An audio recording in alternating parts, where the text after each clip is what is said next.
आज सभागृहामध्ये जे स्थानापन्न झालेले आहेत त्यामध्ये एक विशेष अतिथी जे आपल्या लातूरचेच आहेत, आपल्या घरातलेच एक व्यक्ती जरी असलं तरी सुद्धा त्यांचा अगदी आंतरराष्ट्रीय ख्यातीमध्ये त्यांचा खूप मोठा नावलौकिक आहे. त्याबद्दल अतुल सर त्यांच्या पण कार्याबद्दल आणि बाकी माहिती सविस्तर देणार आहेत. आपल्या नेहमीच्या पद्धतीचा एक भाग म्हणजे त्यांचं अतिथींचं स्वागत.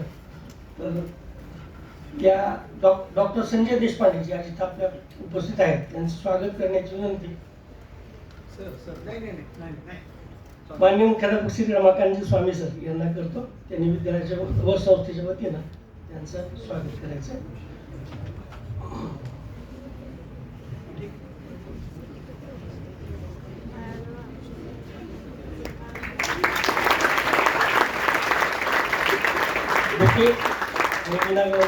पुस्तक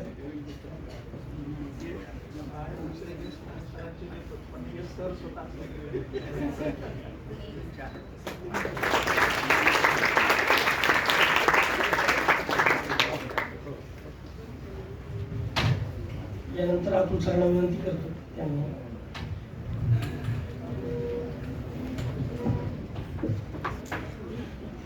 लातूरात कोणी आलं की तुम्हाला भेटावं वाटतं म्हणून मी तुमचा वेळ घेतो. आणि आपलं ठरलेलं आहे, तुम्हाला बोर झालं तर आम्ही अजिबात थांबणार नाही लागलीच. तर आता डॉक्टर संजय देशपांडे आणि पलीकडे बसलेत ते भरत पाठक लातूरचेच आहेत. हनुमान चौकात त्यांचं एक दुकान आहे. आम्ही तिघही 10वी होऊन यावर्षी 50 वर्ष होत आहेत. म्हणजे 1976चे 10वीचे आहेत आम्ही मित्र. तर मग मी संजय देशपांडेने इथं का बोलवलं तर तुम्हाला ते कळलं असेल की युरेशियन स्टडीजचे आहेत वगैरे. पण अजून एक त्याचं कारण आहे, नंतर तुम्ही पण प्रश्न विचारा. राजस्थान विद्यालय, मराठी माध्यम, बसवेश्वरला BA केलेला मुलगा सोव्हिएत युनियन मध्ये जातो, रशियन भाषेचा गंध नाही, आणि नंतर 12 वर्ष रशियामध्ये राहतो, उत्कृष्ट रशियन शिकतो, इतिहास शिकतो, राज्यशास्त्र शिकतो आणि जागतिक पातळीवर देशादेशांचे संबंध, आंतरराष्ट्रीय संबंध कसे चालतात यावर तो PhD करतो. मग मुंबईला जे मुंबईचं विद्यापीठ तुम्हाला कल्पना आहे किती महत्वाचं आहे, तिथं किती अभ्यास चालतो. तिथं युरेशियन स्टडीज म्हणजे युरोप आणि एशियन अशा देशांचा अभ्यास तिथं करतात. त्यामुळे युरेशियातले जगातले जेवढ्या देशाचे राजदूत आहेत, दूतावास आहेत, ते भारतात आले, मुंबईत आले तर आधी त्यांना भेटतात. अजूनही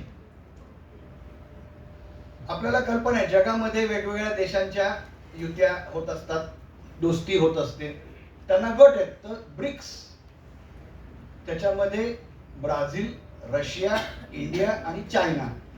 तर ब्रिक्सची कधीही कुठेही बैठक असेल तर संजयना बोलवलं जातं.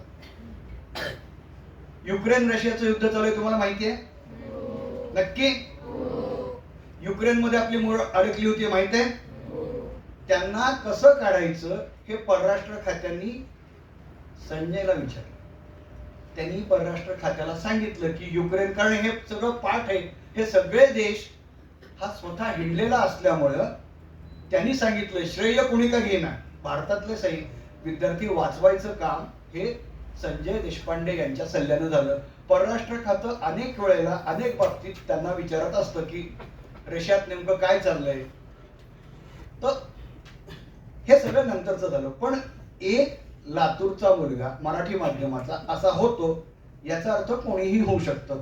तर हे कसं झालं हे त्यांना विचारायचं का? आपण तुम्हाला आणखीन काही प्रश्न विचारायला आवडेल ना? मग मी थांबतो. त्यांच्यापैकी मुलांपैकी कोण येणार आहे प्रश्न विचारायला? मुलींपैकी मुलांपैकी कोण येणार? पटकन सांगा, वेळ नाही घालवायचा बाबा आपल्याला. पटापट या, पटकन पुढे या, उठून. नाही? अरे आपल्या शाळेची अशी अवस्था, कसं व्हायचं? लवकर काय चुकलं तर काय होईल? काय मार्क मिळणार आहेत? काय कोण छड्या मारणार आहे तुम्ही? हे नाही बरोबर. तुम्ही विचार करा, मी विचारायला चालू करतो.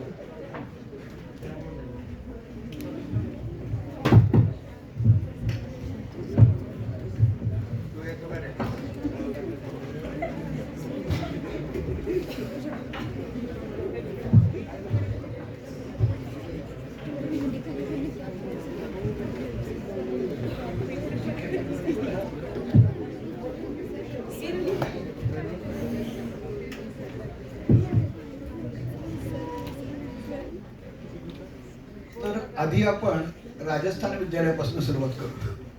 म्हणजे राजस्थान विद्यालयात आपण शिकत होतो म्हणजे नेमकं काय करत होतो, आणि कारण याचं हे विचारायचं असं की नंतर बसवेश्वर कॉलेज आणि नंतर मॉस्को विद्यापीठ, तर यात शिकण्यात काय नेमका फरक आहे, आणि मुळामध्ये राजस्थान विद्यालयात आपल्याला नेमकं कसं वातावरण लाभलं, आणि मुलं तेव्हा काय विचार करत होते.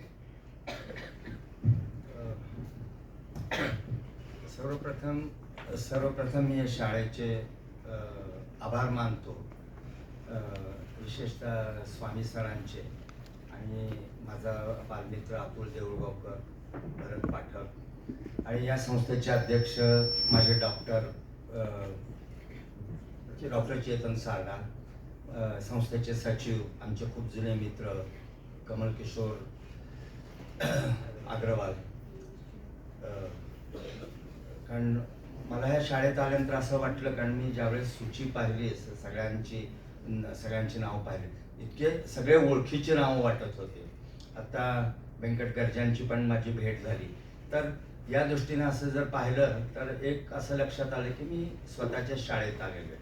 आणि मी इथे येण्यापूर्वी आता मी गाडीतून येताना अतुलला म्हणलं आपल्या शाळेत जाऊन या, राजस्थान शाळेत जाऊन.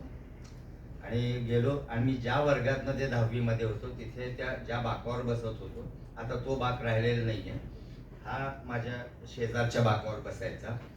तर मी तिथे बसून फोटो काढला. मला एक वेगळा आनंद, जवळपास 50 वर्षापूर्वीची गोष्ट आहे, तर एक वेगळा आनंद असतो, तुम्हाला पण वाटेल. आणि एक काही वर्षानंतर 10 वर्ष, 20 वर्ष, 50 वर्ष हा फार मोठा काळ आहे. आणि मी शाळेत असताना एक होतं, म्हणजे आम्हाला शिकवायचे त्यावेळेस शिक्षक खूप मारायचे आम्हाला, उशीर का झाला असे. माझ्यात, कारण मी जरा वात्रट होतो, हा पण होता वात्रट, हा सगळ्यात वात्रट होता. तर आम्ही खूप मस्ती करायचो. तुमच्यासमोर खरं खरं येणारे सगळे शाळेत असताना, कारण शिकणं सोडून सगळ्या गोष्टी आम्ही करत होतो, पण तरी शिकतही होतो. म्हणजे काय, क्रिकेट खेळायचं, त्यानंतर खो खो, सगळं विट्टी दांडू गोट्यापासून आता हे खेळ राहिलेले नाही. बक्कम बुक्की म्हणा, चेंडू नसेल, कापडाचे असे गोळे करून ते मारायचो, पण खेळायचो. तर सध्या आपण म्हणजे ते म्हणतो की शाळेमध्ये चित्रकला, हस्तकला, आत्ता मला स्वामी सरांनी दाखवलं की वेगळ्या वेगळ्या, म्हणजे जे असं वेगळ्या वेगळ्या वर्गातील, म्हणजे ते पहिलीपासूनचे विद्यार्थी असू देत, ते तुमच्यापर्यंतचे मोठे विद्यार्थी, तर त्यांनी काढलेली चित्र, त्यांनी लिहिलेल्या काही कविता, म्हणजे एक वेगळा असा परिणाम मुलांच्या मनावर होतो, बुद्धीवर होतो, आणि पुढे जेणेकरून त्याचा फायदा आपल्याला आयुष्यात नेहमी होत असतो. आम्हाला चित्रकला, हस्तकला हे विषय होते. आणि त्याबरोबर आमचे शिक्षक वेगळ्या वेगळ्या गोष्टी आम्हाला सांगायचे, म्हणजे सामाजिक प्रश्न, आर्थिक प्रश्न, राजकीय प्रश्न कसे आहेत, आंतरराष्ट्रीय प्रश्न, आणि त्यातूनच आम्हाला नकाशा पाहण्याची, नकाशा वाचण्याची, नकाशा पाठ करण्याची. ते पाठ करण्यापेक्षा आम्हाला म्हणायचे तुम्ही नकाशे वाचत जा, तुम्ही पाहत जा आणि डोक्यात ठेवत जा. त्याचा फायदा मला आयुष्यात खूप झाला पुढे. म्हणून तुम्ही आता सध्या आपण काही म्हटलं, आणि आम्हाला संदर्भ ग्रंथ द्यायचे, फक्त 25 अपेक्षित प्रश्न, 25-21 संभाव्य प्रश्न, तुम्ही त्याच्यावर नका जाऊ. सध्या आपण काही म्हणलं की गुगल सर्च करतो मोबाईलवर. तुमच्याकडे नसतील मोबाईल, पण बऱ्याच जणांकडे असतात. तिथून घरी गेल्यानंतर आईचा मोबाईल तुम्ही नक्की पाहत असाल. कुठलीही गोष्ट घेतली आपण गुगल सर्च करतो, त्याच्यात सगळी माहिती ही बरोबरीची असते असं नाही. आणि हे करून म्हणजे ही गोष्ट करून आपण आपल्या मेंदूला ताण देत नाही. आपल्यात खूप मोठी कल्पकता आहे, पण ती कल्पकता आपण वापरत नाही. म्हणजे तुमच्या बुद्धीनुसार मग तुम्ही ते गुगल जे सांगेल ते, कारण मशीन असते ती मशीन असते, ते मानवाच्या बुद्धीची जागा घेऊ शकत नाही. आता आपण असं म्हणतो 10 मजूर मिळून, आता उदाहरणार्थ एक आपण जमीन खणतो, 10 मजूर मिळून काम करतात. आता एक JCB आणलं जातं, एक मशीन आहे, आपण उकरून काढतो, सगळी जागा उकरून काढतो एका दिवसात. तर ते पण मजूर इतकं व्यवस्थित करतील ते, तर ते आपल्याला ते काही जमणार नाही. तर तसंच हे अभ्यासामध्ये पण असतं. तर तुम्ही गणित करताना आम्हाला निपाणीकर गुरुजी शिकवायचे. येताना अतुलनी मला सांगितलं निपाणीकर गुरुजींचं घर इथे आहे, आम्हाला गणित शिकवायचे. आणि असं डान्स करत असं तसं बोर्डावर लिहायचे, आम्हाला सांगायचे. हा मागून थोडंसं वात्रटपणा करायचं, जसं मी पण करायचो. तर ते कायमस्वरूपी आमच्या लक्षात राहिलं ते, म्हणजे गणिताचे. त्या बाबतीत मी फार कच्चा होतो गणितामध्ये. पण माझा सामाजिक विज्ञानामध्ये म्हणजे इतिहास, भूगोल, अर्थशास्त्र, नंतर कॉलेजमध्ये गेल्यानंतर राज्यशास्त्र या विषयात माझा एक रुची माझी निर्माण झाली, इंटरेस्ट निर्माण झाला. आणि त्याच्यातूनच मी अभ्यास करायला सुरुवात केली. आणि मला वाटतं ती पूर्वीची शिक्षण व्यवस्था आहे. आणि तुम्ही जे सरांनी चालू ठेवलेले, मला वाटतं हे आता जे दाखवले तर लिफ्ट पाशी सुद्धा संथालचं आहे, संथाल परगणा रिजनचं गोंडा अशी एक जमात आहे, ट्रायबल्स. तर आपल्याला त्यांच्याकडूनही बरीच माहिती मिळते. आणि जगामध्ये असे अनेक ट्रायबल्स आहेत, आफ्रिकेमध्ये आहेत, युरोपमध्ये आता कमी झालेले आहेत, रशियामध्ये असे खूप आहेत. तर त्या गोष्टी आपल्याला पाहायला मिळतात. आणि मग पुढे मी मॉस्कोला गेल्यानंतर याचा मला फायदा झाला. इथून पोचमा गल्लीतून डायरेक्ट मला मॉस्कोला माझ्या वडिलांनी नेऊन ठेवलं. ते मला कळलंच नाही. मी म्हणजे एकदम अनभिज्ञ होते ह्या बाबतीत, मला काही कळलं नाही. पण त्या गोष्टीची हळूहळू म्हणजे कशी झाली, पहिला दिवस कसा होता? आता बघा, आपल्या लातूरच्या पोचमगलीतला मुलगा मॉस्कोमध्ये जातोय, भाषा येत नाही, काय केलं? पहिल्यांदा मी विमानतळावर दिल्लीहून जाताना, कारण विमानाचा माझा पहिला प्रवास होता. आणि ते आता नाही, 1982ची गोष्ट, 44 वर्ष झाली. आणि विमान प्रवास त्यावेळेस नव्हता, आता खूप जण विमानात जातात. तर मी गोंधळलेला होतो. इंग्रजी सुद्धा मला म्हणजे मग काही खूप चांगलं येत होतं असं पण नाही. तर गोंधळलेला होतो. पण पहिल्यांदा विमानाने घेतलं ताश्कंद, उझबेकिस्तान या जागी. आम्हाला बाहेर नेण्यात आलं आणि पाहिलं तसं. तर एक रशियन माणूस मला म्हणाला, you have to wear warm clothes, गरम कपडे घातले पाहिजे, तुझ्या अंगात एक शर्ट दिसतोय फक्त. म्हटलं मी स्वेटर आतमध्ये घातलंय. नाही, तसं नाही, वरून कोट घालायला पाहिजे. ते माझ्या लक्षात आलं. त्या मग तिथून मॉस्को विमानतळावर उतरल्यानंतर मी म्हटलं जागतिक सत्ता म्हणजे एक महाशक्तीचं केंद्र आहे, या ठिकाणी आपण आलेलो आहोत. आणि तिथून मग पाहिल्यानंतर सगळे रशियनमध्ये काही प्रश्न विचारत होते, मला काही कळलं नाही. माझ्या मोडक्या तोडक्या इंग्रजीमध्ये इंग्रजीमध्ये मी सांगण्याचा प्रयत्न केला, ते काही कळलं नाही. तर मग माझ्याबरोबर अनेक काही दुसरे विद्यार्थी होते. मग त्यांच्याबरोबर मग मी बोलत, हे काय म्हणतायत म्हणून. पण कारण ते लोक जर्मन, रशियन्स, फ्रेंच हे आपण पाहिलं, हे खूप म्हणजे आपल्या भाषेवर प्रेम करणारे लोक आहेत. आपण बहुतेक इंग्रजीमध्ये बोलून आपल्याला असं वाटतं की आपण खूप मोठे झालो, आपली भाषा आपण विसरून जातो. माझ्या दुर्दैवाने असंही आहे की माझ्या मुलाला मराठी नीट बोलता येत नाही म्हणून, कारण तो मुंबईला म्हणजे मराठी बोलता येतं, त्याला मराठी वाचता येत नाही. अतुलच्या मुलीला कारण लातूरला असल्यामुळं असेल, कारण दोघंही आता इंग्लंडमध्ये राहतात. तर म्हणजे त्याचं एक उदाहरण सांगतो. बाबा हा प्रश्न फार ग्रहण आहे, गहन प्रश्न म्हणायचा होता, तो ग्रहण म्हणाला. अरे म्हटलं, त्याने त्याची आजी मराठीची प्राध्यापिका. तर म्हटलं तुझ्या आजीला जर सांगितलं तर असं. तर म्हणून ती भाषा, मग माझ्या लक्षात आलं की पहिल्यांदा भाषा शिकली पाहिजे, इथली भाषा शिकल्याशिवाय पर्याय नाही. आणि आम्हाला काही दिवसामध्ये त्यांनी ट्रेन करायला सुरुवात केली या पद्धतीने, की भाषा शिकवली. आणि त्या व्यवस्थेशी, वेगळी व्यवस्था, वेगळा देश.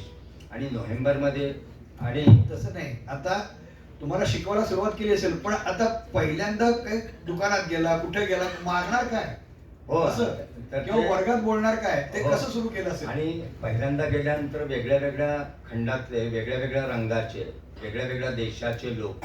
कारण मी किती देशाचे लोक होते मॉस्कोमध्ये तेव्हा? माझ्या विद्यापीठामध्ये 115 देशाचे विद्यार्थी होते. 115 देशाचे विद्यार्थी, जे मी कधी पाहिले नव्हते. वेगळ्या वेगळ्या रंगाचे, गोरे, काळे, पिवळे, म्हणजे मिक्स. आणि जे मिक्स असतात त्यांना आम्ही नंतर कॉफी विथ मिल्क म्हणायचो, कारण ते कॉफीचा रंग असतो ना, त्याच्यातले असतात ते वेगळाच विचित्र रंग दिसायचा.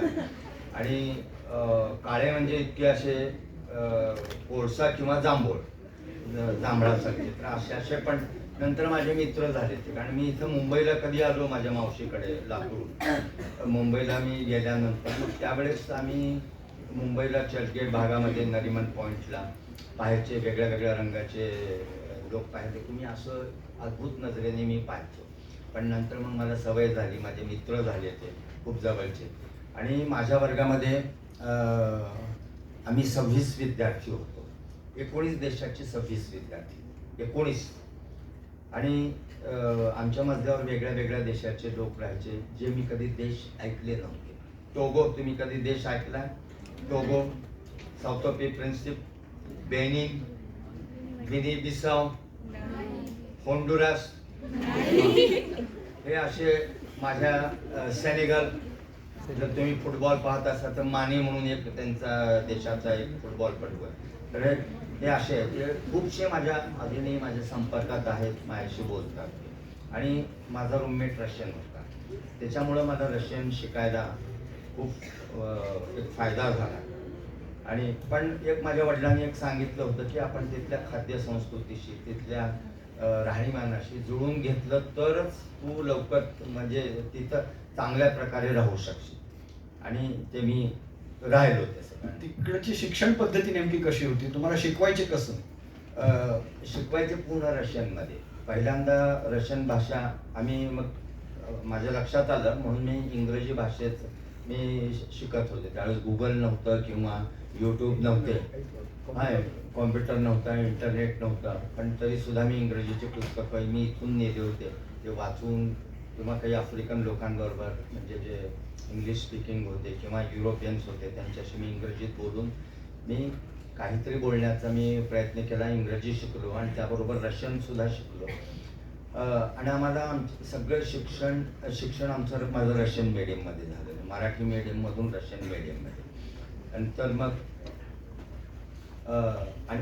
वर्षाच्या शेवटी मला कळलं की माझ्या सगळ्या शिक्षकांना जवळपास सगळ्यांना इंग्रजी येत होतं, पण आम्हाला त्यांनी कधी दाखवलं नाही. रशियन टू रशियन मीडियम हे मी पहिल्यांदा पाहिलंय. म्हणजे आपण आता बघतोय जर कुठली भाषा शिकवायची तर आपण एक वेगळ्या भाषेचा आधार घेतो माध्यम म्हणून, पण तसं इथं केलेलं नव्हतं. रशियन टू रशियन एक वेगळी युनिक वेगळ्या प्रकारची अशी शिक्षण व्यवस्था त्यांनी तयार केली होती, फार वेगळी अशी. अवघड संकल्पना कशी समजून सांगायची? अवघड संकल्पना मग ते हळूहळू म्हणजे बऱ्याचदा म्हणजे आता जसे शाळेमध्ये स्वामी सरांनी मला सांगितलं, अतुलनी सांगितलं की चित्राद्वारे किंवा असे डायग्राम करून असे वेगळे वेगळे, तर त्यानुसार आम्हाला शिकवलं जायचं. सोशल सायन्सेसमधली टर्मिनॉलॉजी ती अजूनही माझ्या डोक्यात आहे. शाळेतली तर आहे, सोशल सायन्सेसमधली, सामाजिक शास्त्रामधली, सामाजिक विज्ञानामधली ती पण व्यवस्था केलेली होती तशी. आणि मग हळूहळू इतकी व्यवस्था झाली. आता मी दुकानात गेल्यानंतर मग मला खूप त्रास व्हायचा. ब्रेड घ्यायचं आहे, अंडं घ्यायचं आहे, तर मी तुम्हाला सांगतो असं, अंडं घ्यायचं आहे मला, अंडी घ्यायची आहेत म्हटल्यानंतर माझ्या घरी कधी आम्ही म्हणजे मी खायचो, माझ्या आई वडिलांनी कधी म्हणजे हे सगळे शाकाहारीच होते, पण माझ्या वडिलांनी मला सांगितलं होतं तिथल्या खाद्य संस्कृतीशी मिळून घेतलं, हा पूर्ण शाकाहारी आहे. तर पहिल्यांदा अंडे घ्यायचं, मी मागतोय मला अंडे दे म्हणून. मग शेवटी मी सांगितलं हे असं अंडे असं दाखवलं. मग त्या बाईला कळलं, अरे म्हणलं हा अंडे मागतोय. मग मी हाताने दाखवलं. मग ते आणि बरंचसं संस्कृतमधून गेलेले, किती अंडे पाहिजेत? मी म्हटलं देसीत, म्हणजे 10 देसीत म्हणतात रशियनमध्ये 10, तर 10 देत नाही आम्ही 12 देतो. बरं म्हटलं 1 डझन दे. तर मग ते तसे द्विनाक्षर मग ते शब्द शिकलो. असं करत शिकलो. मग भाज्यांची नावं, मग दुकानात जाऊन आम्ही घ्यायला लागलो असे एक एक एक एक. आणि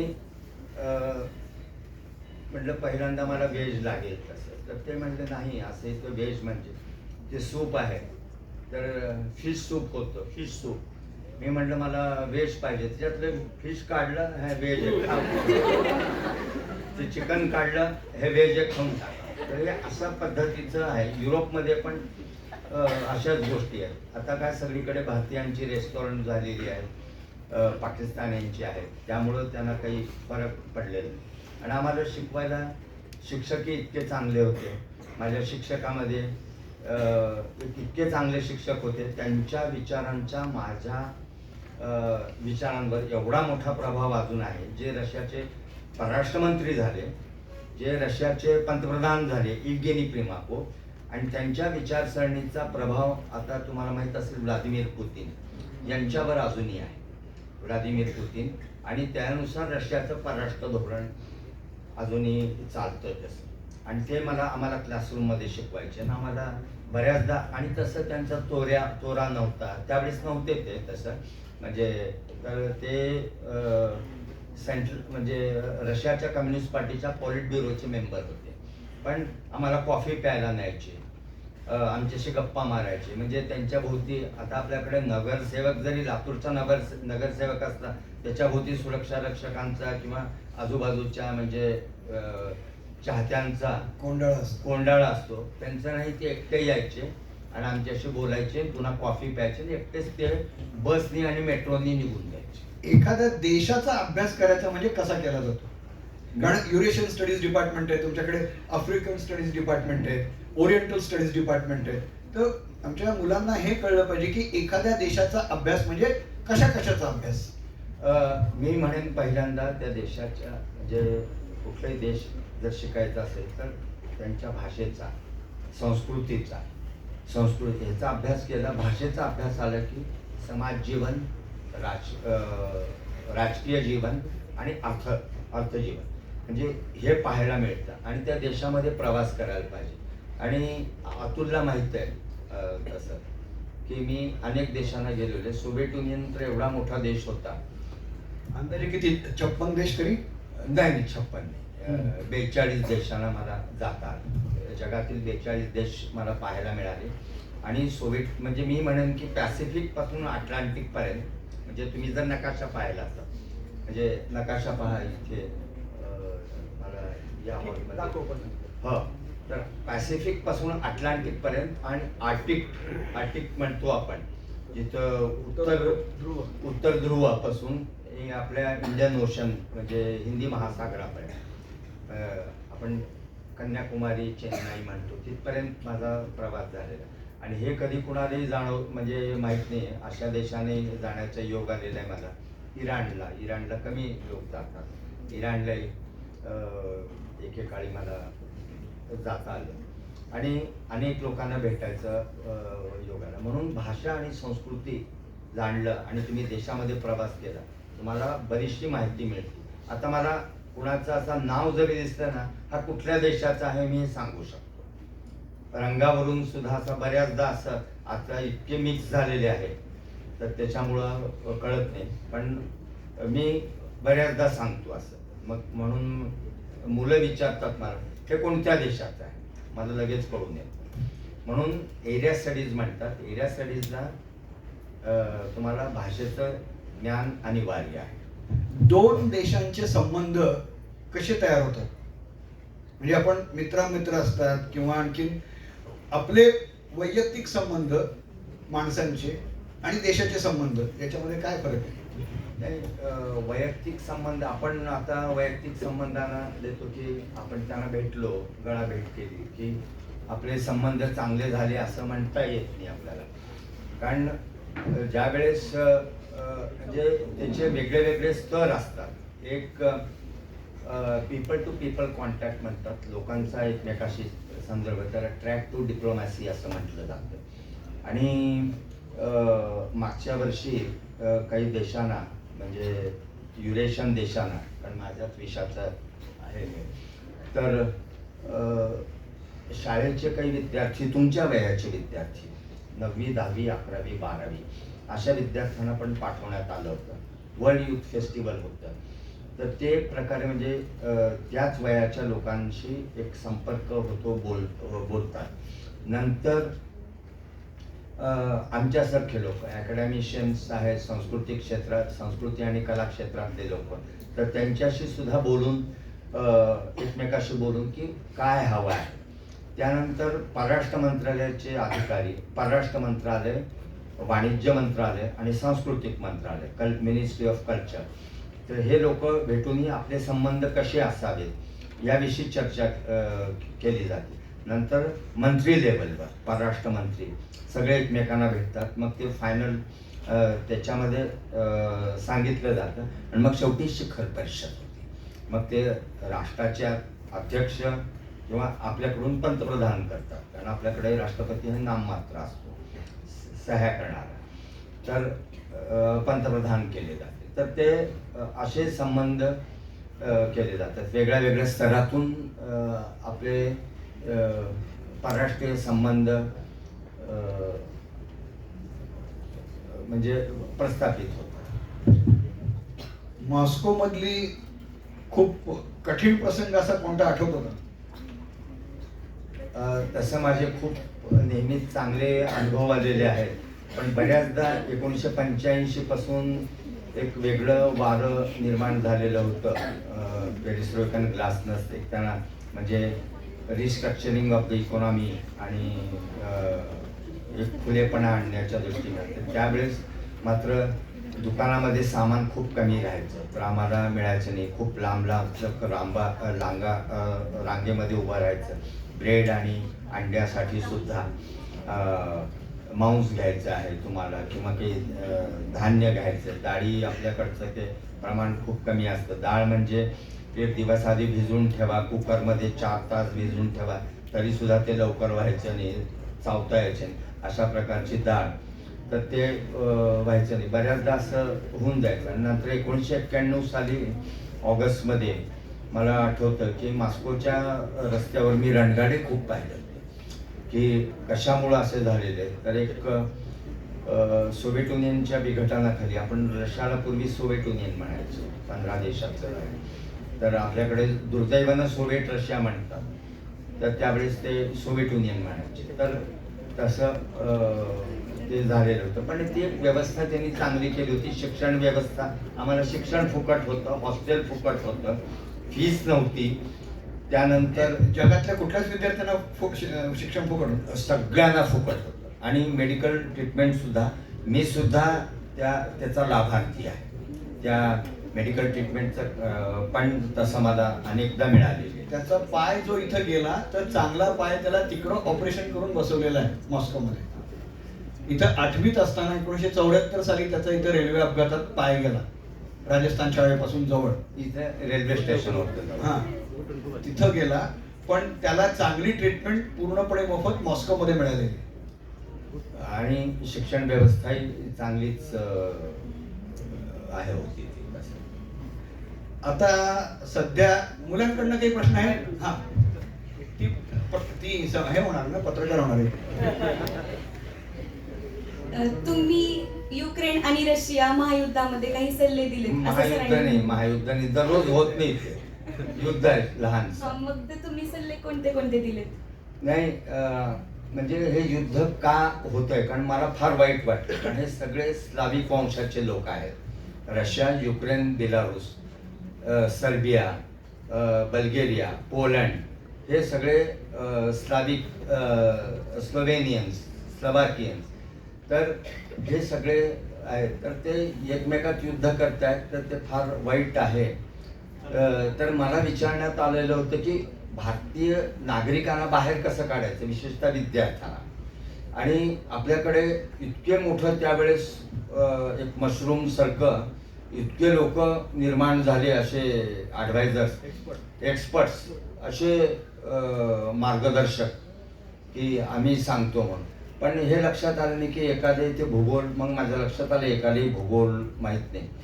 मग मी एका टी व्ही चॅनलला मुलाखत देताना सांगितलं की जर पंतप्रधानांनी आपल्या त्यावेळेस मला सांगण्यात आलं होतं कोणाला सांगू नका म्हणून, पण यांना माहीत होतं ते कोणाला सांगू नका म्हणून. तर त्यावेळेस मी ते सांगितलं, मग मला विचारण्यात आलं ते लिहून द्या. मग पंतप्रधान रशियन अध्यक्षाशी बोलतील. मग मी ते लिहून दिलं, एडिट केलं आणि त्यांना पुन्हा पाठवून दिलं मी नॅशनल सिक्युरिटी ॲडवायझरच्या ऑफिसला. आणि त्याच्यात असं लिहिलेलं होतं की जवळपास अर्ध्याच्या वर युक्रेन रशियाच्या ताब्यात गेला होता. तर तिथले नागरिकांना आपण जिथून युद्ध चाललेलं आहे तर तिथून न घेऊन जातं, कारण युक्रेनियन सैनिक अडवायचे त्यांना, तर रशियामध्ये आणायचं आणि रशियातून भारतात आणायचं. आणि तिथून रशियन बॉर्डर युक्रेनियन बॉर्डरपासून फक्त एक 57 किलोमीटर अंतरावरती, म्हणजे अगदी हे सांगितलं 57 किलोमीटर अंतर. आणि त्या दिवशी रात्री आपले पंतप्रधान रशियन अध्यक्षांशी बोलले आणि लगेच दुसऱ्या दिवशी त्याच्यावर म्हणजे कारवाई सुरू झाली आणि लगेच जवळपास एक 55-60 गाड्या रशियन बॉर्डरवर उभ्या राहिल्या आणि युक्रेनमधून अनेक विद्यार्थ्यांना आणि नागरिकांना बाहेर काढून रशियामध्ये नेण्यात आलं आणि रशियातून भारतात आणण्यात आलं. तर ते एक मी म्हणेन की आपल्या लातूरचं योगदान खूप मोठं आहे. मी स्वतःचं म्हणत नाही, कारण इथे जर मला सांगितलं नसतं की नकाशा पाहिजे, माझे वडीलही नेहमी म्हणायचे रागवून मारून नकाशा बघत जा, नकाशा बघत जा.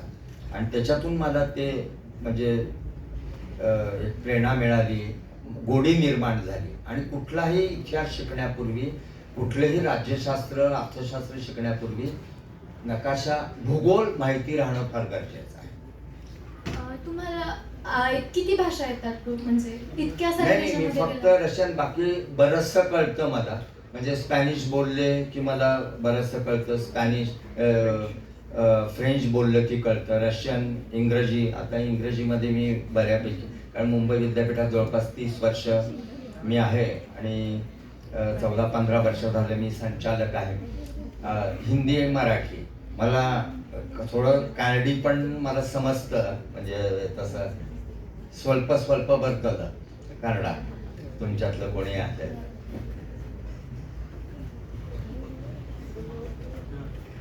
रशियात बर्फ खूप पडतो असं म्हणतात ना, तर तिथे लोक कसे सर्वाइव्ह करतात? हो, रशियात आणि मागच्या 29 डिसेंबरपासनं रशियात प्रचंड थंडी आहे. मॉस्कोमध्ये -22, -25 असं टेम्परेचर आहे. मी अनुभवलेलं 24 जानेवारी 1987, बरोबर 38 वर्षापूर्वी. मी याची नक्कल करतोय आणि याचा माझ्यावर प्रभाव आहे खूप, म्हणजे या बाबतीत, म्हणजे लिहिण्याच्या बाबतीत, बोलण्याच्या, ओरेटरीमध्ये लहान असल्यापासून त्याचंही असंच आहे. बरोबर 190 वर्षापूर्वी, मी म्हणतो बरोबर 38 वर्षापूर्वी, बरोबर 40 वर्षापूर्वी ते मी आत्मसात केलं. तर मी पाहिलं -42 डिग्री आणि सगळं म्हणजे फ्रीज होऊन गेलं होतं. -25-30 आहे आणि लोक असं आहे की मला म्हणतात 0 डिग्री टेम्परेचर आहे. अरे मग कोणी लोक बाहेर जात नसतील? बिलकुल नाही, सगळे जातात. आणि हे तुम्हाला माहीत असेल, रशियाच्या उत्तर भागामध्ये, सायबेरियामध्ये -50-60 टेम्परेचर पण जातं, पण मुलं तुमच्यासारखी पण मुलं शाळेत जातात. तुम्ही यूट्यूबमध्ये काढून बघा, यकुतिया साखा रिपब्लिक तुम्ही काढून बघा, त्याच्यामध्ये तुम्हाला यूट्यूबमध्ये दिसेल, बरीच माहिती मिळेल. कारण माझ्यापेक्षा तुम्ही जास्त या बाबतीत परफेक्ट असाल, मला तेवढं जमत नाही ते सांग. आता तिने जो प्रश्न विचारला त्याला मी सांगतो. याचा एक विद्यार्थी आहे PhDचा, त्याला म्हणजे ह्या दोघांनाही बोलवलं होतं. रशियन सरकारने बोलवलं की आम्ही युक्रेन युद्धामध्ये बंकरमध्ये राहून त्यांचे हल्ले कसे वाचवतो आणि आम्ही असे हल्ले कसे करतो हे बघायला या. तर तुझ्या विद्यार्थ्याचं नाव काय? शोएब खान. शोएब खान त्याच्यासाठी जाऊन आला होता. डॉक्टर शोएब खान. त्याच्याशी मी गप्पा मारल्या तर तो बंकर मध्ये जाऊन म्हणजे केवळ हे संबंध असतात म्हणून या गोष्टी होतात. मॉस्को मध्ये अण्णाभाऊ साठेंचा पुतळा संजय मुळे झालेला आहे. अण्णाभाऊ साठे तुम्ही यूट्यूबमध्ये पहा. त्यावेळेस देवेंद्र फडणवीस उपमुख्यमंत्री होते. आपल्या विधानसभेचे सभापती राहुल नार्वेकर आणि आलेले होते. तर तो जर व्हिडिओ जर पाहिला, आधी वादिम कुझमिन आणि नंतर मी, नंतर देवेंद्र फडणवीस, तर त्यांचं आहे तर तुम्हाला दिसेल ते. आणि पूर्णपणे हे म्हणजे माझा सहभाग होता त्याच्यामध्ये, माझा इनिशिएटिव्ह होता. आणि मी त्याच्यात सांगितलेले की ते कशा पद्धतीने अण्णाभाऊंचा पुतळा तिथं बसवलेला आहे मॉस्कोमध्ये 2022 सप्टेंबरला. आणि हे व्हायचं कारण काय? कारण मॉस्को विद्यापीठाच्या काही लोकांना सोव्हिएत युनियनला 100 वर्ष पूर्ण झाले तर यांच्या विद्यापीठामध्ये एक वर्कशॉप सेमिनार आयोजित केलं होतं. तिथं मी सोव्हिएत युनियन आणि भारतातलं पर्यावरण असं विषयावर बोलायला त्यांनी सांगितलं होतं. तेव्हा मॉस्को विद्यापीठाचे लोकांनी मला सांगितलं, प्राध्यापकांनी, की रशिया आणि भारत यांच्यातला दुवा संजय देशपांडे हा आहे. तसं त्यांना विशेष एक त्यांचं काय म्हणूया सत्कार करण्यात आलेला आहे त्या पद्धतीने. म्हणून त्यांचं ऐकल्यामुळे अण्णाभाऊ साठे ज्या हॉटेलमध्ये राहिले तिथं एक चित्र लावलं आणि अण्णाभाऊ साठेंचा पुतळा केला गेला. त्या युद्धाबद्दल अजून काही सांगायचं का? मुलांना युद्धाविषयी युद्धस्थ कथा युक्रेन रशिया म्हणजे तसं जर पाहायला गेलं तर हे युद्ध दररोज होत नाही. मागच्या वर्षी माझ्याकडे एक युक्रेनियन महिला डॉक्टर आल्या होत्या आणि मला पाहिल्यानंतर, कारण मी आयुष्यात पहिल्यांदा त्यांना भेटलो होतो कुणामार्फत, ते म्हणाले कुठंतरी पाहिलेलं आहे मी. म्हटलं मला पण आठवत नाही, मला एकदा असं आठवल्याचं. तुम्ही कुठं राहिले होते? म्हटलं मॉस्कोमध्ये या हॉस्टेलमध्ये. तर मी पण राहिलेले आहे. तर याच हॉस्टेलमध्ये. तर कोणत्या काळामध्ये? तर या काळामध्ये, म्हणजे माझा काळ सांगितला. तर मी 7व्या मजल्यावर राहायचो, त्या 11व्या मजल्यावर राहायच्या. पण आमची ओळख नव्हती त्यावेळेस, पण इथे माझ्या घरी आल्यानंतर ओळख झाली. तर त्यांनी सांगितलेलं की युद्ध हे दररोज होत नाही. युद्ध हे दररोज होत नाही, अधूनमधून होतं. रशियन सैनिक आलेले, थंडीने असे खूप झालेले, आम्ही त्यांना खायला पण देतो, जेवायला देतो, ओळखा देतो प्यायला, कारण त्यांचं पेय आहे ओळखा. तुम्हाला माहीत असेल ओळखा? हो म्हणाला. हा असं मान हा एवढं सामान्य ज्ञान असतंच. एवढं काय? अरे कोणी काही म्हणणार नाही तुला. तर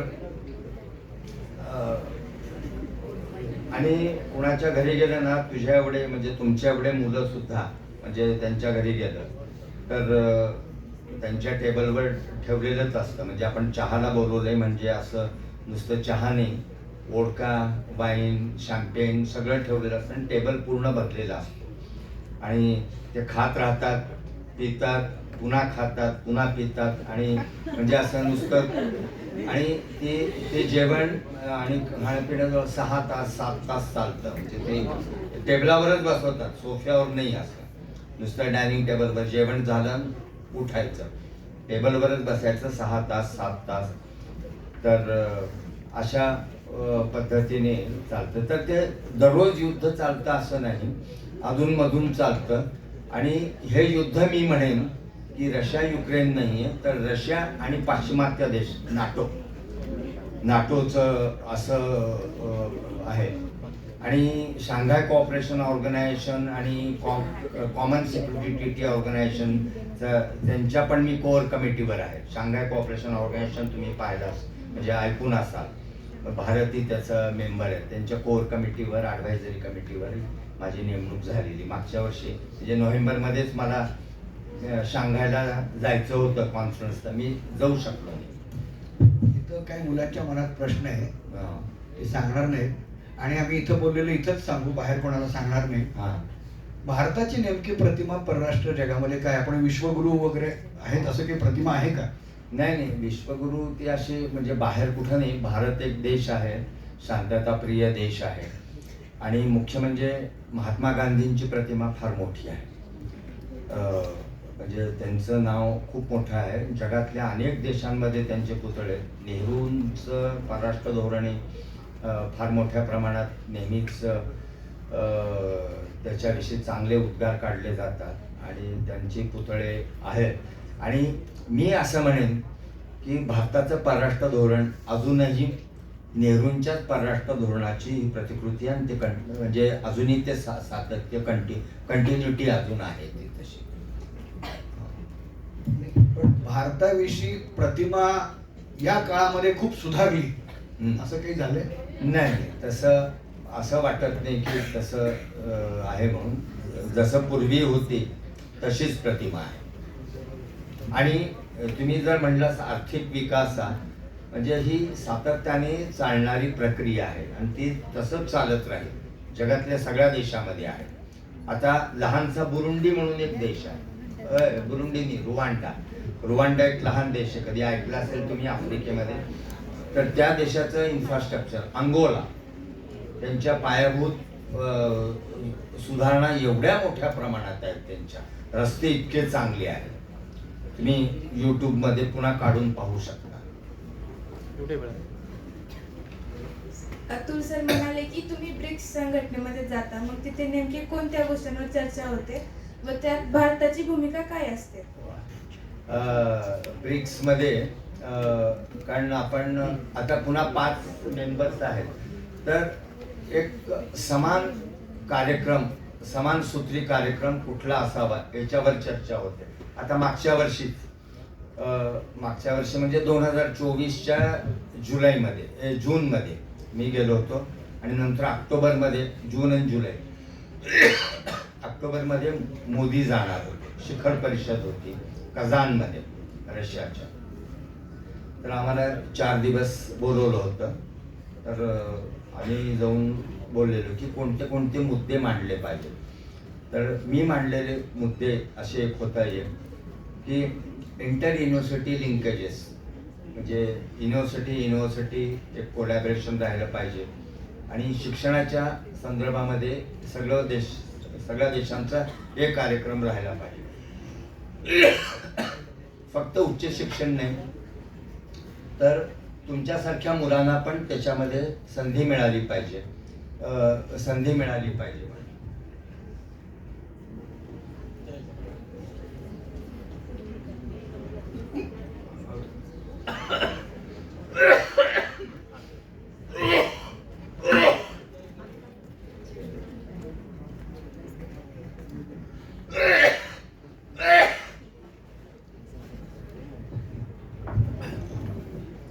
तर तो मुद्दा घेतला आणि पुन्हा सगळ्यांचं चलन एक असलं पाहिजे आणि त्याला एक वेगळं नाव दिलं पाहिजे. चीनी लोकांनी त्याला विरोध केला होता. चीनचे एक्सपर्ट आणि चीनचे राजदूत यांनी, आणि भारताचं प्रतिनिधित्व भारताचे राजदूत आणि आम्ही दोघांनी केलं होतं. आणि तो मुद्दा आम्ही अगदी जोरकसपणे मांडलेला होता आणि तो मुद्दा मांडला गेला. तर असे मुद्दे कोणते असले पाहिजेत, एक मुद्दा, आणि जेणेकरून आपल्या संघटनेला एक नाविन्यपूर्ण असं एक वेगळं विशिष्टता येऊ शकेल. मी भर घालतो कारण मी काही जागतिक परिषदा केलेल्या आहेत. म्हणून जागतिक पर्यावरण परिषदेमध्ये अमेरिकेच्या विरोधात ब्रिक्स एकत्र यायचं. कारण औद्योगिक क्रांतीपासून आतापर्यंत प्रदूषण कोणी केलंय जास्त, तर अमेरिका, इंग्लंड, जर्मनी, म्हणजे युरोप आणि अमेरिका यांनी केलेले आहे. त्यामुळे त्यांनी भरपाई दिली पाहिजे याचा गरीब राष्ट्रांकडनं दबाव आणण्यासाठी ब्रिक्स काम करायचं. हे 2014 पर्यंत खूप जोरकस होतं कारण आपलं धोरण स्पष्ट होतं. 2014 नंतर आपलं धोरण स्पष्ट नाहीये. त्यामुळे जागतिक पातळीवर जर आपल्याला गरीब देशांचे प्रतिनिधित्व करायचं, ते पूर्वी होतं, सगळे देश आपल्या सोबत असायचे 2014 पर्यंत. मी काय म्हणतोय लक्षात घ्या. त्यानंतर आपल्या धोरणामध्ये गडबड सुरू झालेली आहे. ब्रिक्स बेसिक्स या देशांचा इतका प्रभाव असायचा की त्या जागतिक ज्या काही वाटाघाटी व्हायच्या, ज्या वाटाघाटी मी पाठीमागून ऐकलेल्या आहेत. कोणता देश कोणावर कसा दबाव आणतो, म्हणजे गरीब देश समजा एकत्र आले, 52 पॅसिफिकमध्ये 52 बेट आहेत. ते बेट आता एक बेट ऑस्ट्रेलियामध्ये गेलं राहायला, कारण ते बुडणार आहेत. कल्पना करा, एक देश, छोटा देश असेल समजा लातूर जिल्हा एवढा, तर आता ते बुडणार आहेत म्हणून ते ऑस्ट्रेलियामध्ये राहायला गेले. हे सगळे देश आपल्याकडं आशेनं बघायचे की तुम्ही आमचं प्रतिनिधित्व करा. मग त्यांच्यावर दबाव अमेरिका कसं आणायचं? तुम्हाला स्वस्तात पेट्रोल पाहिजे असेल तर तुम्ही त्यांच्या बरोबर जाऊ नका. या सगळ्यामध्ये ब्रिक्स जर खूप पॉवरफुल असतं, अजूनही जे असायला पाहिजे, तर ट्रम्पशाहीला उत्तर द्यायला असं व्हायला पाहिजे. तसं आपलं धोरण पाहिजे. म्हणजे आपलं आंतरराष्ट्रीय धोरण हे फक्त व्यापारात नाही, ते व्यापार, पर्यावरण, सांस्कृतिक सगळ्या बाबतीत एकत्र असेल तर दोन देशाचे संबंध चांगले असतात. तुम्ही कल्पना करू शकता का, 1985 सालीच ना सोव्हिएत युनियनची एक टीम लातूरला आली होती. नृत्य, त्यानंतर नाटक हे करायला. असे संबंध त्या काळात असायचे सोव्हिएत युनियन, आणि मग इकडची एक टीम तिकडे जायची. तर संबंध एकमेकांशी चांगले होत असतात. असो, पुढचा प्रश्न. तुम्ही इतर देशामध्ये गेल्यानंतर कोणत्या लँग्वेज मध्ये संवाद साधत होतो? म्हणजे काही प्रॉब्लेम येत होते का? परदेशामध्ये म्हणजे युरेशियन देशांमध्ये गेलो तर रशियनमध्ये, पूर्व युरोपियन देशांमध्ये गेलो तरी रशियनमध्ये, बाकीच्या ठिकाणी इंग्रजीमध्ये. आणि पोलिसांनी जर काही पकडलं, काही झालं, मग मराठी. काही झालं की मराठीत बोलायचं. हे मला दुसरी भाषा येत नाही. रागीत मराठी. एकदम मराठी, पोछामागल्ली मराठी. पोछामागल्ली माहिती आहे का तुम्हाला? नाही ना? बसवेश्वर लातूरमधलं, जुन्या लातूरमध्ये पोछामागल्ली बसवेश्वर कॉलेज, आझाद चौकाच्या मध्ये.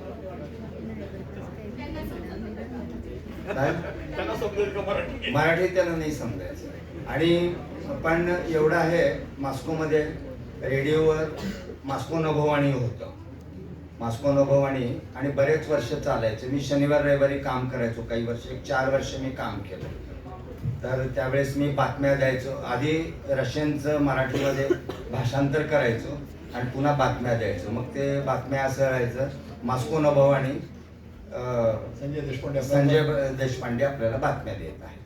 असं त्यावेळची गंमत, हा विद्यार्थी जेव्हा होता तेव्हा भारतातून कोणीही गेलं तर रशियन, म्हणजे आता इकडनं मराठी, हिंदी, इंग्रजीतनं बोलणार, आणि रशियन लोकांशी त्या भाषेत बोलून दुभाषाचं काम करायचं काम संजय करायचा. मी खूप जणांशी केलेले आहे. कोणाकोणाशी केलं सांग.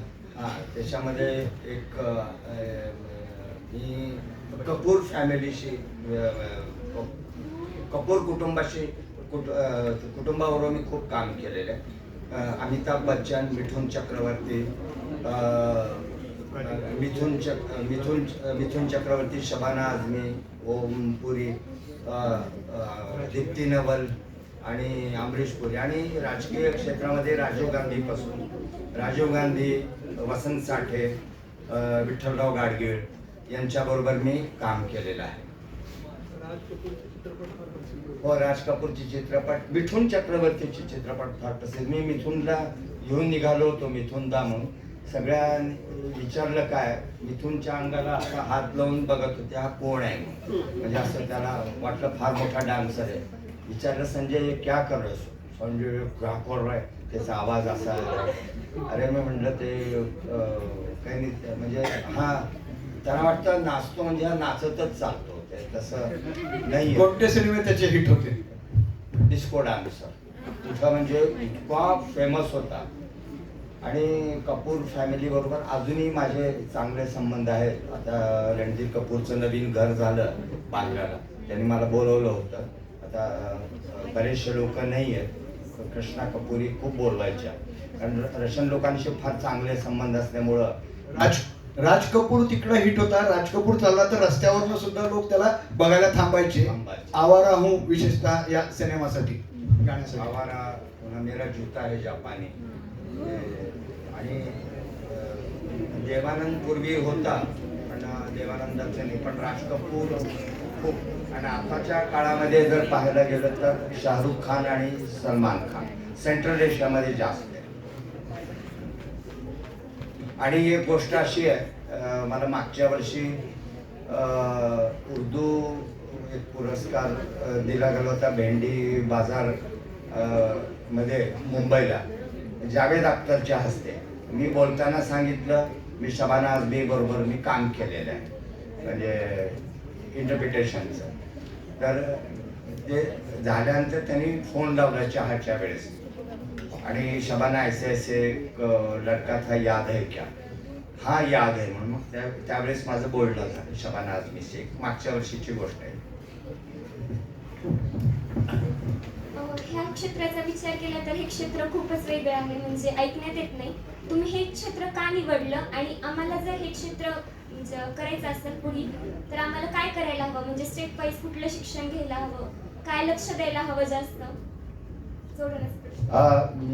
मी असं म्हणेन की एक तरी गुगल सोडून द्या, आपल्या मेंदूला जास्त ताण द्या, विचार करायला शिका, नकाशे पहा, इतिहास आणि भूगोल वाचायला शिका. आणि मी म्हणेन की हे श्रेय मी माझ्या पहिल्या वडिलांना देईन, माझ्या काही शिक्षकांना, आणि बरंचसं श्रेय माझ्या मित्राला देईन मी, अतुलला. कारण आणि त्याला मी पत्र किती पानाचं लिहायचो त्याला विचारायचे आणि त्याचं पत्र मला किती पानाचं आहे. तो मला नुसतं प्रश्न विचारायचा, इतके भयानक प्रश्न ते विचारायचे. पत्र फोडले जायचे. हा, रशियातनं इकडं आणि इकडनं रशियात ते पत्र वाचायचे, म्हणजे त्या सरकारच्या विरोधात आम्ही काही लिहितोय का, असं पाकिटं फोडलेलेच असायचे. 20-20 पानाचं पत्र लिहायचं, एका वेळेस नाही, 20 पानाचं पत्र. आता 40 पेजेसची वही होती, एका वर्षात संपती वाटतं ते. तर 20 पानाचं 26 पेजेसचं पत्र त्याला मी लिहायचं असं, जे एवढे मोठे मोठे पत्र लिहायचे आणि नुसता प्रश्न विचारायचं, हे असं आहे, हे असं आहे, माझ्या याच्यात ही शंका आहे अशी. अरे मी म्हटलं ह्याला जर लिहिलं, माझे वडील आणि हा दोघं, त्यांना मी फार घाबरतो. माझे वडील नाही आहेत आता, ह्या दोघांना याला मी अजूनही घाबरतो, हे कुठं काय प्रश्न विचारतो की. म्हणून आता प्रश्न विचारायला म्हणल्यावर मला थोडीशी धडकीच भरली. तुम्ही विचारला असेल बरं, हा काहीतरी विचारलं तर माझ्या याच्यामध्ये ह्याचं बरंच मोठं योगदान आहे अजूनही.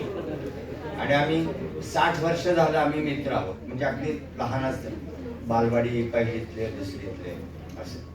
प्रश्न पुढचा वेगळा होता पण की या क्षेत्रात यायचं तर काय हा, काय या क्षेत्रात यायचं तर मग ते, कारण भारतामध्ये आपण म्हणजे आंतरराष्ट्रीय संबंधाचा अभ्यास केला पाहिजे. एक तर मुंबई विद्यापीठात आहे, हे 2 म्हणजे असे 2च आहेत, पण JNU जवाहरलाल नेहरू विद्यापीठ, त्याच्यामध्ये स्कूल ऑफ इंटरनॅशनल स्टडीज आहे आणि जामिया मिलिया इस्लामिया, या 2 विद्यापीठामध्ये आहेत. तर तिथं तुम्ही प्रवेश घेऊन त्याचा अभ्यास करू शकता. मी तिथला परीक्षक आहे, मी त्यांचे पेपर तपासतो, त्यांचे PhDचे वायवा घेतो, थेसिसचे. माझ्या हाताखाली अनेक PhD झालेले आहेत.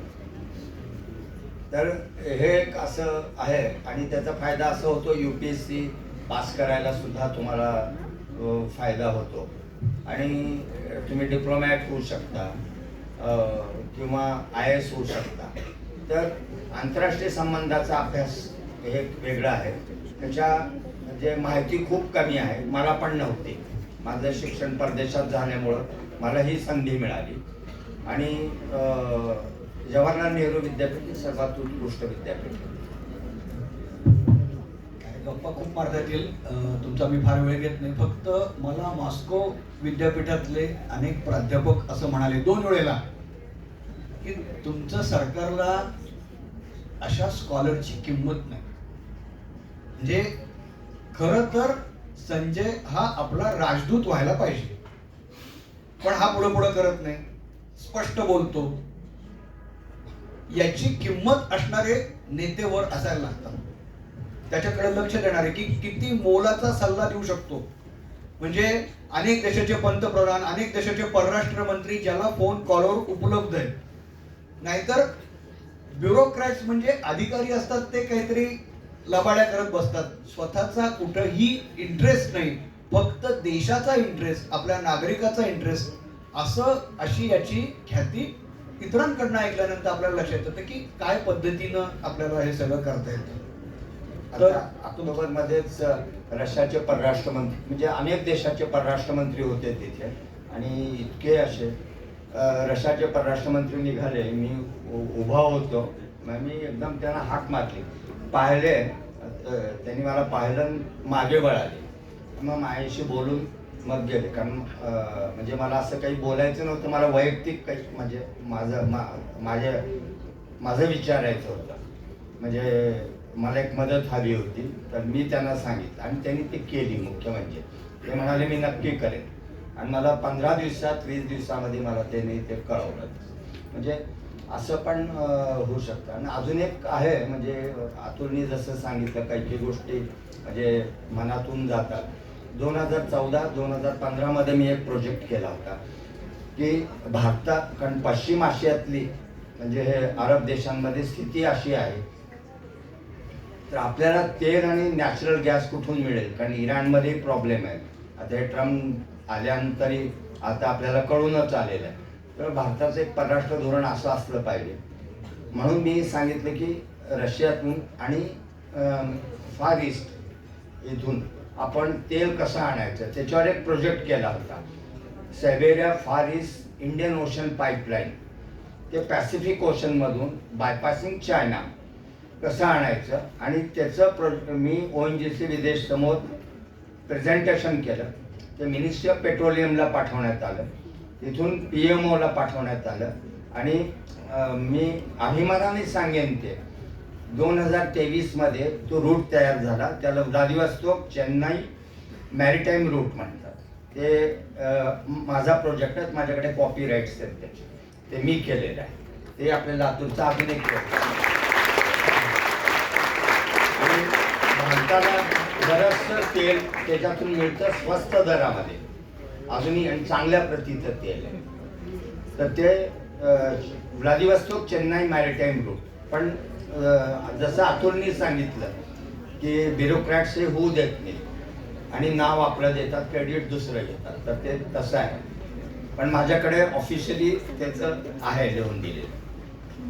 भारतामधून रशियामध्ये गेल्यास तुम्हाला सर्वात मोठा फरक कोणता वाटला? संस्कृतीचा फार मोठा. कारण आपण आपण आपल्या सणामध्ये यांच्यामध्ये त्यांचे सण फार कमी. सगळ्यात मोठा सण म्हणजे न्यू इयर पार्टी, तेच राहतं. एवढंच आहे. खाद्य संस्कृती आणि वातावरण तर थंडच असतं. आणि समानता मी एक बघितली तिथे. समानता, स्त्री पुरुष समानता, सामाजिक समानता, आर्थिक समानता, आणि त्यांच्या श्रमाला श्रेय असलं पाहिजे. रशियामध्ये, युरोपमध्ये पण आहे श्रमाला श्रेय. म्हणजे आपल्याकडे आता मेकॅनिक असतो. आता मॉस्को विद्यापीठामध्ये फॉरेन लँग्वेजेसची टीचर जिला 4 भाषा शिकवतात, तिचा नवरा टॅक्सी ड्रायव्हर होता. म्हणजे आपल्याकडे आपण हे विचारही नाही करू शकत. तर ते समानता आपल्याला पाहायला मिळते. म्हणून आपण श्रमाचं महत्त्व नेहमी जाणून घ्यायला पाहिजे. कोणी माणूस हा लहान मोठा नसतो, जन्माने नसतो, जातीने नसतो, आणि त्याच्या व्यवसायाने नसतो. सगळे चांगले. आणि अजून एक सांगतो स्वामी सर, सगळ्यात मोठा मान शिक्षकांना असतो. आणि मुख्य म्हणजे विद्यापीठातल्या शिक्षकांना नाही, प्राथमिक शिक्षकांना, माध्यमिक शाळेतल्या शिकवणाऱ्या शिक्षकांना विद्यापीठातल्या प्राध्यापकापेक्षा जास्त पगार मिळायचा आणि मिळतो. चला, तुमचा खूप वेळ घेतला. आता यातलं शेवटचं काही तुम्हाला लक्षात ठेवण्यासारखं सांगतो. संजय जे म्हणाला, संस्कृती म्हणजे काय माहितीये, आपण आपल्या मनाशी विचारायचं, कोणाशी बोलू नका. आपण आपल्या मनामध्ये, तिसऱ्या रांगेतले मुलं प्लीज 1 मिनिट ऐका, मी तुमचा 1च मिनिट घेणार. मनातल्या मनात प्रश्न विचारायचा की मी मोठं कोणाला लेखतो, लहान कोणाला लेखतो, चिल्लर कोणाला लेखतो, जातीवरून का, मुलगी आहे म्हणून का, बाई आहे म्हणून का. आता लक्षात घ्या की याला एक पाय नाही. यावरनं भारतात काय बोलत होते, कशी वागणूक मिळत होती, आणि तिकडं गेल्यानंतर इतक्या आदराची वागणूक मिळाली की तो न्यूनगंड नाहीसा होतो. नाही तर मी असं येत नव्हतो, इथे पाय लावूनच यायचो. पण मी आज असं आलो. काय नाही, आहे तर आहे म्हणाला, असा मला लपवायचं नाही काही. हा जो आत्मविश्वास लक्षात घ्या. आपल्याकडे धडधाकट माणसाला सुद्धा आपण नावं ठेवतो, हिन लेखतो. आपले शब्द आंधळ्या लंगड्या हे जे काही आहे ना, हसू नका. लाज वाटली पाहिजे. अजिबात हसायचं नाही. अजिबात हसू नका. बहिऱ्या हे जे काही बोलतो ना, हे बंद केलं पाहिजे मनातनं. मला मोठं व्हायचं असेल तर हे बंद करा. लक्षात घ्या, आपलं मन आपण कुठं हसतो याच्यात व्यक्त होतं, आपण कुठं रागवतो याच्यात व्यक्त होतं. मोठं व्हायचं असेल तर कसं व्हायचं, मनानं आधी, मग तुम्ही बाकी गोष्टीत मोठे होत असता. म्हणून हे जाणीव व्हावी म्हणून याची आम्हाला पूर्ण कल्पना होती. संजय लातूरला असताना कसा होता, बसवेश्वर मध्ये असताना कसा होता, आणि मॉस्कोत गेल्यानंतर हळूहळू कसा तो जागतिक होत गेला हे लक्षात घ्या. उगीच जागतिक होत नाही, मनानं जागतिक व्हायला लागतं. मनाने या सगळ्याच्या पलीकडे जायला लागतं. ते आपल्यामध्ये काय आहे, तुम्ही एका मुलीने विचारलं ना, तर तुम्ही सुद्धा असं होऊ शकता. 10-20 वर्षानंतर सांगू शकता कोणत्याही क्षेत्रामध्ये. पण तसा विचार करता आला पाहिजे. तेवढ्यासाठी मी बोलवलं इथं त्याला. गेले 4 वर्ष झाले तो एका मोठ्या आजारातनं जातोय. कोणाला वाटत नव्हतं की तो असा प्रवास करू शकेल. पण लातूरमध्ये सगळ्या जुन्या मित्रांना तो भेटायला आलेला आहे. म्हणून मी त्याला आग्रह केला की कसं कसं बोलायला ये. तुम्ही सगळ्यांनी शांतपणे ऐकून घेतलं, याच्याबद्दल धन्यवाद. विद्यार्थ्यांनो,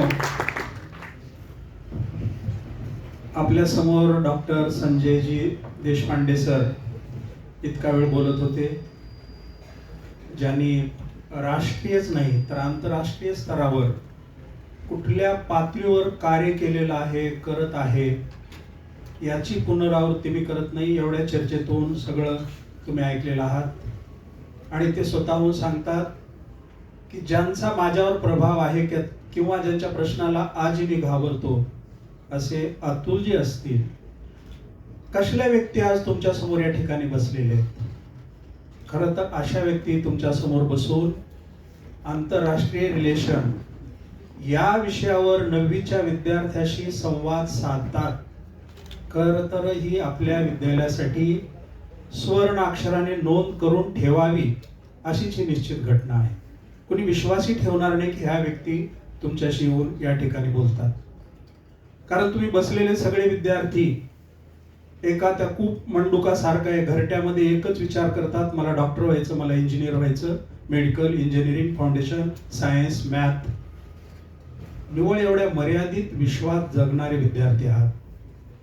जेव्हा असे काही विद्यार्थी बोलतात तेव्हा तुम्हाला थोडे पंख फुटतात आणि वाटतं की जगामध्ये करण्यासारखं खूप काही आहे. तुम्ही लहानपणापासून शिकत आलात, इतिहास भूगोल काय थोडं दुर्लक्ष केलं तरी चालतं, सायन्स मॅथ एवढंच करा. आणि आज एवढ्या मोठ्या व्यक्तीने 2-3 वेळा त्यांच्या ओघात बोलताना सांगितलं, तुम्हाला भूगोल माहिती असणं का आवश्यक आहे, इतिहास माहिती असणं का आवश्यक आहे, जे आपल्या शाळेमध्ये सतत सांगितलं जातं. खरं तर आज ज्या विषयावर या ठिकाणी चर्चा झाली, मला आनंद वाटला. ब्रिक्स सारख्या विषयावर 9वीचे विद्यार्थी या ठिकाणी प्रश्न विचारू शकतात, त्यात भारताची भूमिका काय असते म्हणतात. अतुल सरांनी तुम्हाला या दिशेने बऱ्यापैकी इथपर्यंत आणलेलं आहे. आजच्या चर्चेमधून तुमच्या समोर आज फार प्रश्न नव्हते, पण भविष्यात तुम्हाला जे काही प्रश्न पडू शकतात ना, त्याची उत्तर आज तुम्हाला अगोदरच मिळालेली आहे. जेव्हा या विषयावर प्रश्न पडतील तेव्हा देशपांडे सरांची आठवण होईल की त्यांनी आपणाला हे सांगितलं होतं. आपल्या शाळेमध्ये एका विशिष्ट दिशेने तुम्हाला घेऊन जाण्याचा प्रयत्न आहे. जेव्हा अपंगत्व अशा विषयावर तुम्ही थोडेसे हसल्यानंतर अतुल सरांच्या भाषेतला, आवाजातला फरक तुम्हाला जाणवला असेल. ज्या गोष्टी आपण सहज घेतो, खूप लाईटली घेतो, अतिशय त्या गंभीर असतात. म्हणून एक संस्कार, एक योग्य दिशा, एक आदर्श व्यक्ती तुम्ही घडावेत. कारण इथं पोचमा गल्लीत राहणारी एखादी व्यक्ती, एखादा विद्यार्थी, मराठी माध्यमातून शिकलेला, आंतरराष्ट्रीय स्तरावर ज्यांचं नाव घ्यायला जग घाबरतं, त्यांच्याबरोबर चहा पाणी केलेली व्यक्ती लातूरमधली असू शकते, कर्तृत्वाने एवढं मोठं झालेली. त्यांना ज्या सुविधा त्यांच्या काळात मिळाल्या, मला खात्री आहे त्यापेक्षा अधिक सुविधा, उच्च दर्जाचं शिक्षण तुम्हाला मिळत आहे. त्या रेशोनी विचार केला तर तुम्ही कुठं जायला पाहिजे? तर तुम्ही या पद्धतीनं विचार करावा, या पद्धतीनं वाटचाल करावी. यासाठीच कुणाचा विश्वासच बसणार नाही की हे आपल्या शाळेत आले तुमच्याशी बोलले. असे कार्यक्रम घडतात. म्हणून मी आणि आंतरराष्ट्रीय संबंधाचं कसं असतं बघा. अतुल सरांचे आणि त्यांचे असे संबंध आहेत म्हणून ते आज आपल्याला भेटलेले आहेत. संबंध जर चांगले असतील तर काय फायदे होतात. हेच अगदी घरापासून ते जागतिक पातळीवर असंच घडत असतं. तर मी आज काय आभार तर किती मानायचे. देशपांडे सरांचे आभार मानतो. अतुल सर आभार मानले की प्रचंड चिडतात. सर आम्ही इथे एक आयडियाच केली, अतुल सरांनी अधिक वेळ द्यावा म्हणून संस्थेने शालेय समितीचं रीतसर अध्यक्ष बनवले सरांना. म्हणून आम्ही लहान सहान प्रसंगाला कुठल्याही गोष्टीला सरांचं मार्गदर्शन घेतो. त्यांचे वर्गमित्र पाठक साहेब पण आलेले आहेत. इथं तर मी एवढा कार्यक्रम ऐकलो, पण मला सगळ्यात आनंद यांनी ऑफिसमध्ये जे आरोतुरे एकमेकाला गप्पा मारत होते, शालेय जीवनातल्या पद्धतीने एकमेकाला बोलत होते, जे बाहेर कुठंच बोलत नसतील, त्याचा आनंद मलाही अधिक मिळाला. म्हणून मी सगळ्यांचे आभार मानतो आणि हा कार्यक्रम संपला. एकच नाही, मुद्दा मला सर बोलताना लक्षात आलं, गणित आणि विज्ञान खूप महत्वाचं आहे. इतकं की त्याच्या पुढे काहीच नाही, फाउंडेशन असं काही चाललंय. ते विचार अतिशय बेकार आहे, अतिशय बेकार विचार आहेत. गणित विज्ञानाच्या पलीकडे खूप काही आहे. इतिहास आहे, भूगोल आहे, त्याला आपण फार किरकोळ समजतो, तसं नाही. कोणताही विषय घेऊन तुम्ही पुढे जाऊ शकता.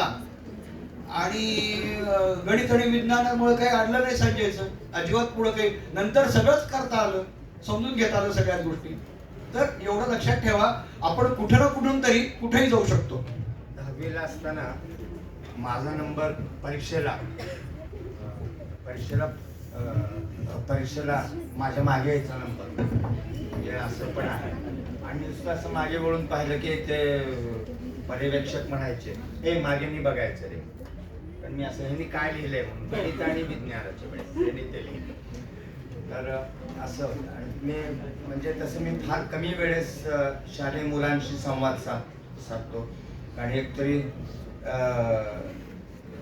विद्यापीठातल्या MA, MPhil, PhD किंवा आपले आर्म फोर्सेस, एअरफोर्स, नेव्ही आणि आर्मी ऑफिसर्सशी, कारण मला त्याच्यातही बोलवलं जातं. त्यांच्याकडे एरिया स्टडीज प्रोग्राम असतात, तर त्यांच्या मार्गदर्शनालाही जातो.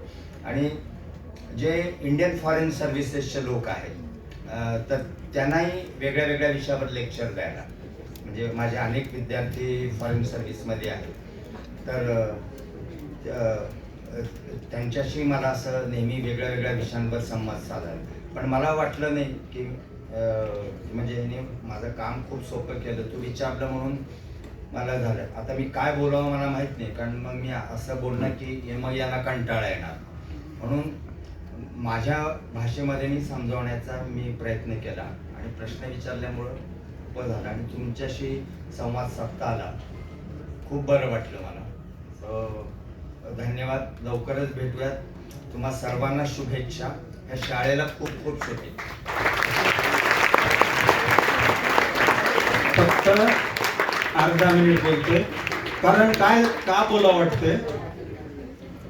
तुम्ही 5 डिव्हिजनचे विद्यार्थी आहात आणि एवढं शांत बसलात म्हणून बोलावं वाटतंय. पहिला मुद्दा. मला एका गोष्टीची सतत काळजीच वाटत राहिली संपेपर्यंत, कारण अतुल सरांनी, देशपांडे सरांनी बोलताना सांगितले की शाळेमध्ये त्यांनी कशी मस्ती केली, कसा आगाऊपणा केला. मला ती भीती वाटायली, उद्या तुम्ही काहीतरी मस्ती करणार आणि मला चिवून म्हणणार, आपल्या सरांनी पण केला होता. पण पुढचं त्यांनी एक बोलायचं सोडले. त्या काळामध्ये आगाऊपणा केल्यावर शिक्षा कशी होती, पाठक साहेबांनी ऑफिसमध्ये सांगितले, घोडा करायची वगैरे. तर आता तुम्हाला ती शिक्षा सहन होत नाही, म्हणून तसा आगाऊपणा करू नका. ठीक आहे, एवढं काळजी घ्या.